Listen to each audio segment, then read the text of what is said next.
জ্বলন্ত জিরাফ, সুনীল গঙ্গোপাধ্যায়। শেষ কবে নারী হত্যা করেছি আমার ব্যক্তিগত স্বর্গে। বাথরুমে 6 মাস আগে সেই থেকে চোখে ভালো দেখতে পাই না।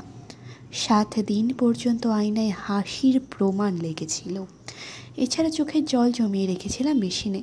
সেই ঠান্ডা চোখের জলে রোজ মুখ ধুতাম ও কুলুকুচু করেছি জানালা দিয়ে।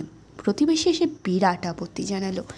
এতদিন পেচ্ছাপ করা সহ্য করেছি, তা বলে কি কুলুকুচু করাও? তার ছোট বাড়ির রং সাদা ছিল। পুলিশ এসে বলেছিল, এই নিয়ে 7টা খুনের জন্য তুমি মোট 13টা ছুরি ভেঙেছ। ইস্পাতের এরকম অনটনের দিনে তোমার অমন বিলাসিতা। এরপর থেকে তোমার ওই খামখেয়ালির জন্য যত খুশি সিল্কের রুমাল বা ধুতরা ফল ব্যবহার করবে, কিন্তু ইস্পাতের অপচয়ের মতো বেআইনি 2 বছর অন্তত ঘানি ঘোরাতে। আমার ঘড়ি ছিল না বলে কটা বাজে দেখবার জন্য আমি মনি বন্ধটা কানের কাছে। রক্ত চলাচলের স্পষ্ট শব্দ ও সময়। টেলিফোন মিস্ত্রি অভিযোগ জানালো, আমার ঘরে রেডিও নেই কেন? সরমা অনুযোগ করেছিল, আমার ঘরে কোনো ছবিও নেই।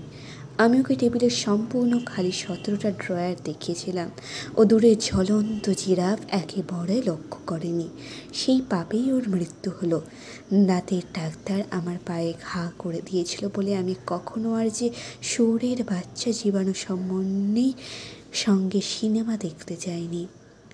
তার বদলে আমি এখন পেচ্ছাপ ও কান্নার সম্পর্ক নিয়ে বই লিখছি। এখন রাত্রি কি দিন চেনা যায় না।